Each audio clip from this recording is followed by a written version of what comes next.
Baik, berikut ini rangkuman makna hakikat ma'rif. Surat Al-Baqarah dipaparkan dalam gaya tasawuf dan hikmah batin, menggambarkan perjalanan kesadaran hamba menuju pengenalan sejati terhadap Allah. Rangkuman makna hakikat ma'rifatullah, Surat Al-Baqarah. 1. Tentang permulaan huruf alif, L, M, M. Huruf-huruf ini bukan sekadar tanda, tetapi rahasia antara Tuhan dan hamba. Ia melambangkan tabir antara yang dikenal dan yang mengenal. Dalam tasawuf, alif adalah lambang keesaan zat, L, M adalah pancaran ilmu dan perintah, dan M adalah tajalli rahmat dalam bentuk makhluk. Maka, perjalanan makrifat dimulai dari mengenal bahwa seluruh ciptaan adalah cermin dari huruf-huruf ilahi yang hidup.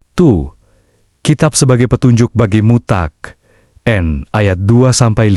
Al-Quran adalah cermin hakikat ilahi yang menuntun mereka yang mutak, N, yakni mereka yang hati dan kesadarannya tunduk total kepada Allah. Takwa dalam makna hakikat bukan sekadar takut dosa, melainkan menjaga kesadaran agar tak terputus dari kehadirannya. Mereka yang beriman kepada yang haib, menegakkan sholat, yakni menghubungkan kesadaran dengan hadirat dan menafkahkan sebagian rezekinya, yakni menyalurkan sifat Rahman dari dalam dirinya. Mereka beriman kepada wahyu sebelumnya, karena mengenal bahwa sumber semua wahyu adalah satu, cahaya Allah yang menurunkan kebenaran dalam berbagai bentuk zaman. Sri, tentang mereka yang kafir, ayat 6-7. Hati yang terkunci bukanlah karena Allah menzalimi, tetapi karena kesadaran manusia menolak cahaya yang mengetuk dari dalam. Kekafiran dalam hakikat bukan hanya menolak Tuhan secara lisan, tapi ketika hati menolak menerima nurnya, Allah mengunci hati dan pendengaran mereka. Artinya,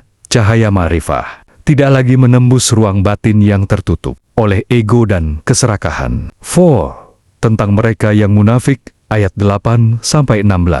Kemunafikan adalah keadaan kesadaran yang terbelah. Lisannya mengaku Allah, tapi batinnya memuja dirinya sendiri. Dalam hakikat, munafik adalah jiwa yang berwajah dua, menatap ke cahaya dan ke kegelapan sekaligus, tak memilih arah. Allah menggambarkan bahwa cahaya iman mereka seperti api yang sesaat menyala, lalu dipadamkan oleh tiupan angin dunia. Ini adalah simbol dari manusia yang mencari Allah demi keuntungan diri, bukan karena cinta ilahi. Ketika Allah membalas olokan mereka, itu bukan hukuman luar, tapi cermin batin. Karena mereka mempermainkan nur Allah, maka kesadaran mereka dipermainkan oleh bayangan dirinya sendiri. 5. Tentang simbol api dan cahaya, ayat 17-20. Api yang menyala dalam kegelapan adalah simbol pencarian manusia terhadap cahaya ma'rifat. Bila cahaya itu padam, ia tersesat dalam gelapnya nafsu dan kebingungan. Petir, guruh, dan hujan menggambarkan tajalli ilahi.